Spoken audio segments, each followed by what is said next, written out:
जब बलि से कहने लगे और आपको क्या चाहिए। जाते जाते मैं आपको एक वरदान देके जाता हूँ, एक वचन देके रख जाता हूँ, आप जो मांगना चाहते हो वो मांग लीजिए।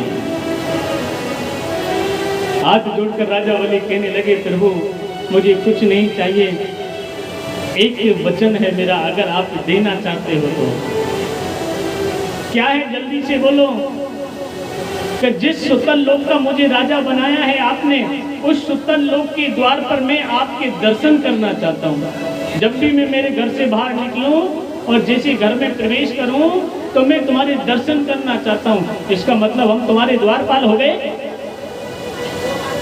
मुस्कुराकर कहने लगा, प्रभु मैंने ऐसा कब कहा है कि आप मेरे द्वारपाल हो गए। द्वार पर कौन खड़ा रहता है?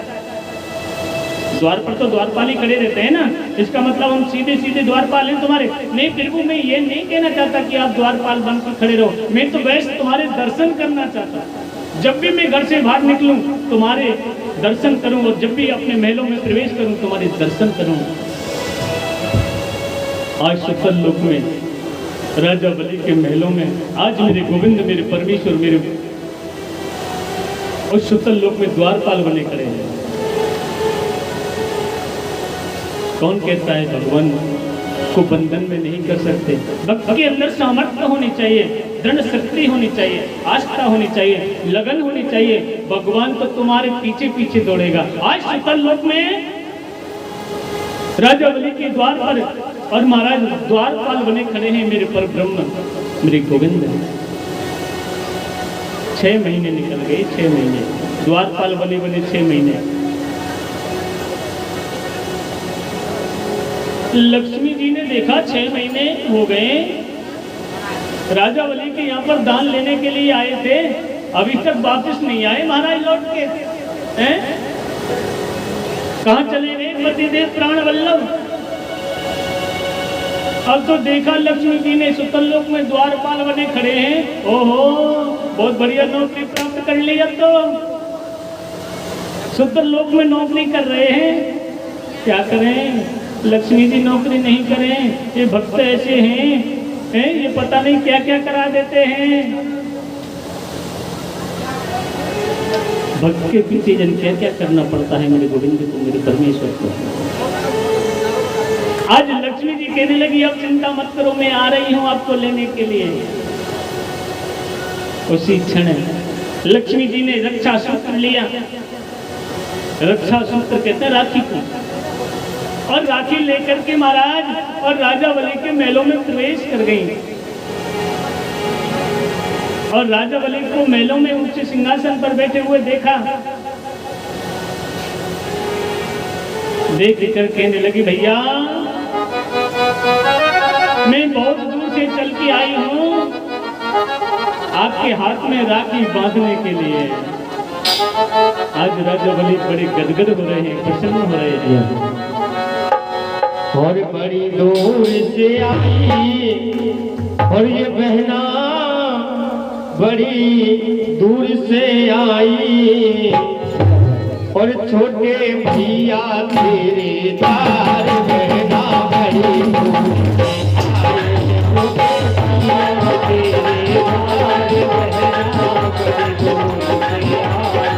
छोटे भैया तेरे दार बहना बड़ी दूर से आई, छोटे भैया तेरे दार बहना बड़ी दूर से आई, बड़ी दूर से आई बहना, बड़ी दूर से आए, बड़ी दूर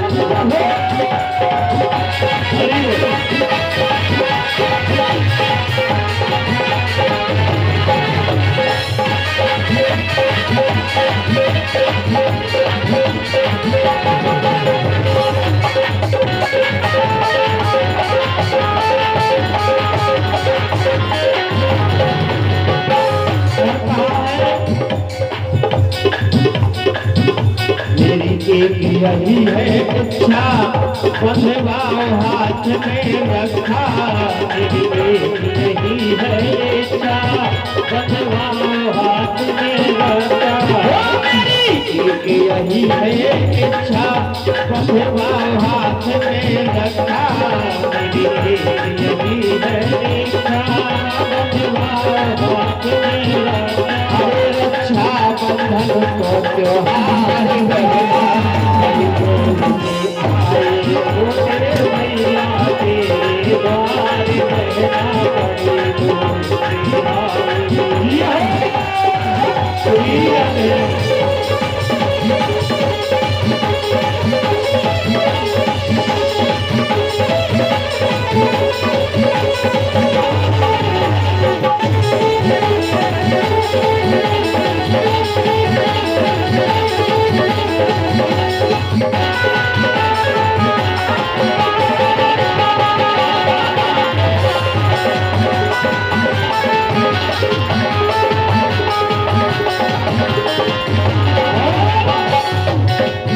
राजा बलि ने हाथ लियो है, वो बाबे कस के पकड़ लियो है, राजा बलि ने हाथ लियो है, कस के पकड़ लियो है, वो राजा बलि ने हाथ लियो है, बाने कस के पकड़ लियो है, राजा बलि ने हाथ लियो है, बाने कस के पकड़ लियो है।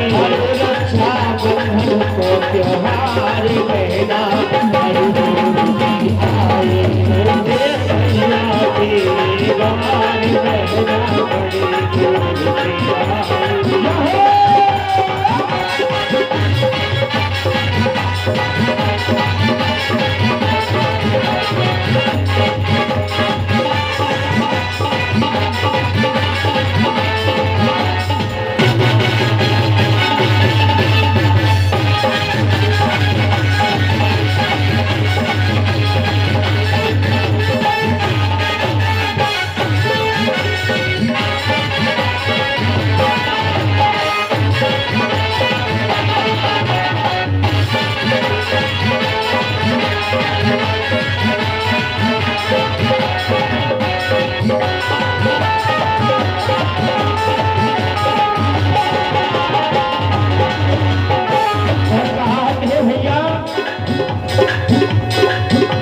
एक यही थी इच्छा बंध गयो हाथ में रखा, एक यही थी इच्छा बंध गयो हाथ में रखा, एक यही थी इच्छा बंध गयो हाथ में रखा, एक यही थी इच्छा बंध गयो हाथ में रखा, जय जो चौकीदार रहना, मैया तेरे द्वार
बलि को हलने नहीं राजा बलि को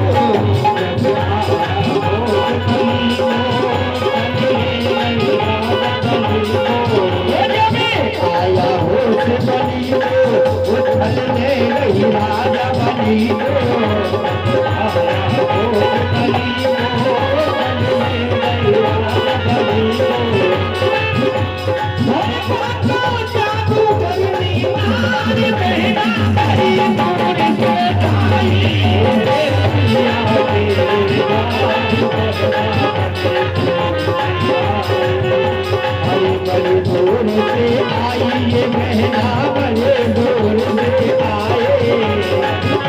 दूर से आई मेहरा बड़े दूर से आई छोटे भैया के दीदार कहना छोटे भैया के दीदार छोटे भैया के दीदार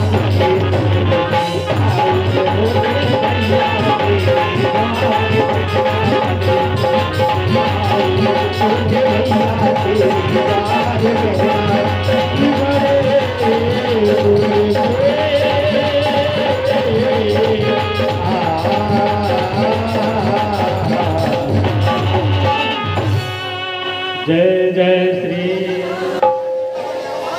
एक बार और बोलना पड़ेगा, जय जय श्री। आज महाराज देखिए, और बलि के पास जाकर कहने लगी लक्ष्मी जी,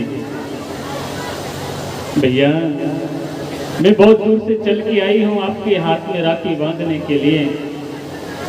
राजा बलि ने बड़ा स्वागत किया लक्ष्मी जी का कि आज भैया मैंने तुम्हारे हाथ में राखी बांधने का जो संकल्प लिया है आपकी रक्षा के लिए, कि मेरे भाई की रक्षा सदैव होती रहे, मेरे भाई पर कोई संकट ना आए। आज ऐसा रक्षा सूत्र लेकर के मैं आपके पास आई हूँ। राजा बलि गदगद हो गए और हाथ में महाराज रक्षा सूत्र बांध दिया, और जैसे ही राखी बांधी और उसी क्षण राजा बलि कहने लगे, बहन मैं राखी के बदले आपको क्या दूं?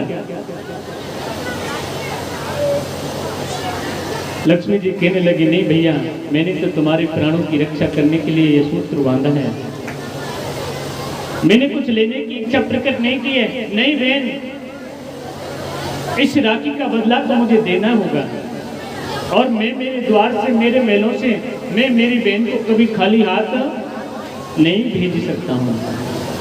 लक्ष्मी जी मुस्कुरा कर कहने लगी, अगर आप नहीं मानते हो, अगर आपकी ज्यादा ही हार्दिक इच्छा हो रही है, जो आपके द्वार पर द्वारपाल बने खड़े हैं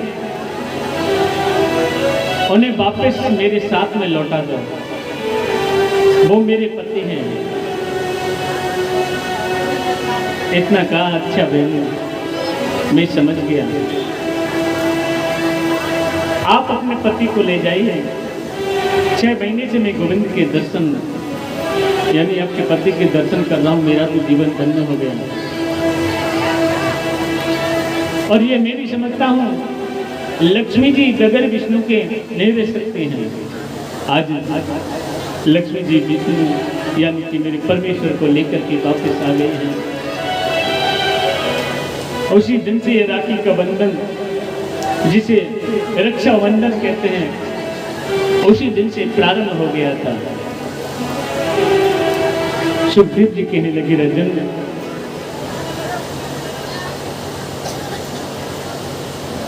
कि हे राजा परीक्षित सावधान हो जाइए। राजा परीक्षित जैसा श्रोता नहीं और सुखदेव जी जैसा वक्ता नहीं। जो राजा परीक्षित एकांत चित्त होकर के पद्मासन लगा करके बड़े प्रेम से और सुखदेव जी के मुखारविंद से और रसमयी कथाओं का आनंद ले रहे हैं कि राजन, एक समय गजेंद्र नाम का एक हाथी एक कंदरा में रहता है, और उस गजेंद्र के 50 पत्नी है, उस हाथी की 50 पत्नी है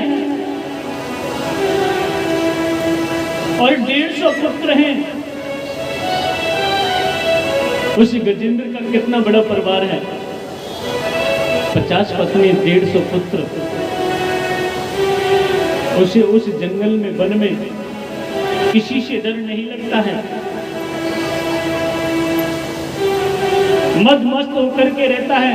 जिसके 150 पुत्र हो, 50 पत्नी हो, उसे संसार वालों से किसी से डर लगेगा क्या? उसे किसी से डर नहीं लगता है, मदमस्त यानी कि अहंकार में रहता है। वो हाथी जो गजेंद्र है वो अहंकार है, और एक दिन वो हाथी गजेंद्र अहंकार में भर के अपनी 50 पत्नियों के साथ में और 150 पुत्रों के साथ में एक नदी में स्नान करने के लिए चले जा रहे हैं।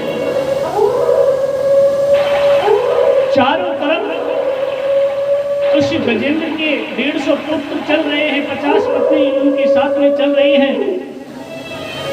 मदमस्त होकर के गजेंद्र चला जा रहा है और जैसे उस सरोवर के पास में पहुंचे महाराज, और सरोवर के पास जाकर के गजेंद्र ने कहा अपने पुत्रों से पत्नियों से कि जाओ सभी जल क्रीड़ा करिए। जल क्रीड़ा मतलब स्नान करना। आज 150 पुत्र स्नान करने लगे, 50 पत्नी स्नान कर रही हैं उस सरोवर में। इधर अकेला गजेंद्र और बीचों बीच सरोवर में पहुंच गया और महाराज स्नान करने लगा है। और जैसे ही जब स्नान कर रहा था उसी समय और गजेंद्र के पैर को एक गिराने पकड़ लिया, और जैसे गिराने पकड़ा, गजेंद्र ने सोचा कोई छोटा मोटा जीव जंतु होगा, छोड़ के चला जाएगा, इतने बड़े शरीर पर क्या फर्क पड़ता है। बड़ा किलोल करके स्नान कर रहा है गजेंद्र, और धीरे धीरे उस गिराने अपनी जगह बना ली और उसके रक्त को खींचना प्रारंभ कर दिया। अब तो जैसे उस गजेंद्र का आत्मबल कम होने लगा, आत्मीय शक्ति कम होने लगी, उसी क्षण जैसे ही अपने पैर को ऊपर उठाने लगा गजेंद्र, तो उस गिराने उस पैर को ऐसे पकड़ लिया कि गजेंद्र अपने पैर को नहीं उठा पा रहा है। इस तरह से जकड़ लिया। गजेंद्र ने आवाज लगाई अपनी पत्नियों को, पत्नियों से कहा, देवियों मुझे इस सरोवर से बाहर निकालिए। मुझे ऐसा लगता है मुझे किसी बहुत भारी जानवर ने, बहुत बड़े गिराने मुझे पकड़ लिया है। 50 पत्नी दौड़ करके आई और उन हथनियों ने आकर के गजेंद्र की सूंड से सूंड मिला करके, एक दूसरे की सूंड से सूंड मिला करके और गजेंद्र को उस सरोवर से खींचने का प्रयास किया। 50 पत्नियां खींच रही हैं, कुछ नहीं हुआ। बीचों बीच सरोवर में खड़ा है, आत्मीय शक्ति कमजोर होती चली जा रही है। पुत्रों को आवाज लगाई, बेटा मुझे बचाओ, मुझे बचाओ। दौड़ करके 150 पुत्र आ गए। 150 पुत्र 50 पत्नी गजेंद्र को सरोवर से खींच रही हैं। जो गजेंद्र को अभिमान हुआ था ना, आज उस अभिमान को ऐसे पकड़ लिया है गिरा रूपी है। उस गिराने अभिमान को पकड़ लिया। मैं देखता हूं तो तेरे अंदर कितना अभिमान भरा पड़ा है। आज तेरा कौन साथ देगा? तेरी 50 पत्नी साथ देंगी या तेरे 150 पुत्र साथ देंगे? कौन साथ देने वाला है?